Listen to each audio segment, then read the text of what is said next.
नमस्कार दोस्तों।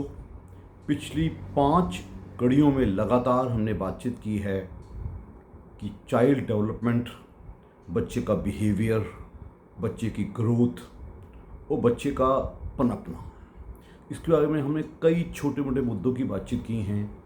आज हम बातचीत करेंगे कुछ अलग मुद्दों की। हर माँ की, हर पिता की शिकायत रहती है, डॉक्टर साहब मेरा बच्चा कुछ खाता नहीं है। या ये शिकायत की जाएगी, इसको घर के बाहर की चीज़ खिला दो तो खा लेगा, घर की दाल रोटी सब्जी को तो मुंह ही नहीं लगाएगा। तो आज इसके बारे में हम विस्तार से बात करें, इस छोटे से मुद्दे से हम कैसे उभर पाएँ, हमारी मुश्किल भी आसान हो और बच्चे की ग्रोथ और डेवलपमेंट भी हो।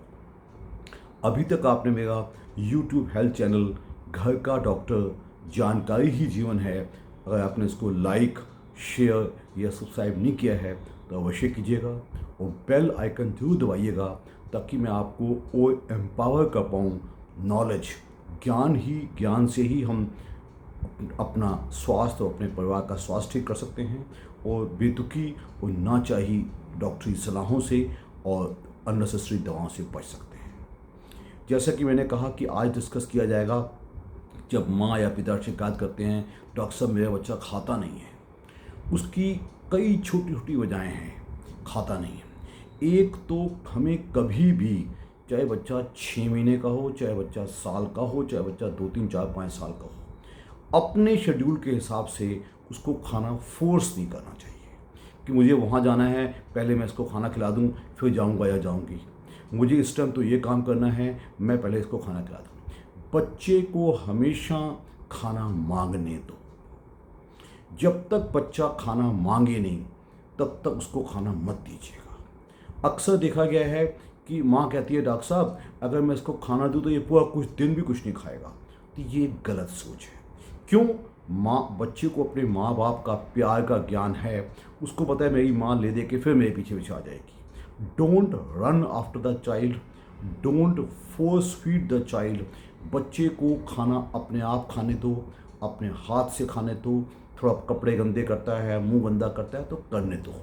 उससे जो उसको आप पेट भरेगा वो फोर्स फीडिंग या ज़बरदस्ती स्पून फीडिंग करके नहीं भरा जा सकता। ऑफ कोर्स आपका ये देखना भी फ़र्ज़ बनता है कि बच्चे को प्रॉपर न्यूट्रिशन मिले। ये नहीं कि बच्चा अगर मैगी नूडल्स खाता है तो आप मैगी खिलाते जा रहे हैं, बच्चा अगर खाली परोठी खाता है घी की उसको वही खिलाते जा रहे हैं।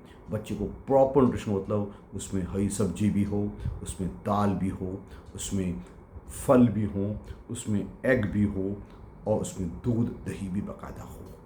बच्चे का खाने का समय कभी भी बोरिंग टाइम नहीं होना चाहिए और रोते रोते नहीं होना चाहिए कि डॉक्टर साहब जब भी ये खाना खाएगा पहले रोएगा फिर खाएगा। तो अब देखिएगा क्या वजहें हैं जिससे वो नापसंद करता है। या तो ऐसी वजह है उसका खेलने का टाइम है, आप उसको कह रहे हो पहले खा ले, या ये वजह है कि उसको ऐसी चीज़ दी जा रही है जिसको वो पसंद ही नहीं करता। इसमें कोई शक नहीं है कि हम बच्चे के न्यूट्रिशन में अपनी थोड़ा सा ज्ञान से काम लेते हैं और उसको एक बैलेंस्ड और एक पौष्टिक आहार देते हैं, लेकिन बच्चे की पसंद का ख्याल जरूर रखा जाए। तो इस चीज़ का अगर हम ख्याल रखें तो मैं समझता हूँ कि अनडिज़ायरेबल, कहते हैं मील टाइम, बच्चे का जो फियर है, जो बच्चे का माँ का मूड ख़राब होना है, डॉक्टर साहब इसने तो मेरा घंटा ख़राब कर दिया, इसने कुछ भी नहीं खाया, गलत है। बच्चा कहता है नहीं मम्मी मुझे अभी नहीं खाना है, उसकी ना को ना समझिएगा, उसकी इज्जत कीजिएगा, उसकी अपनी ऑटोनॉमी और उसकी मर्ज़ी का इज्जत कीजिएगा। ये नहीं बेटा तुझे खाना ही पड़ेगा, जब तक तू नहीं खाएगी मैं नहीं खाऊंगा वगैरह वगैरह। ये सोच गलत है, परवर्टेड सोच है।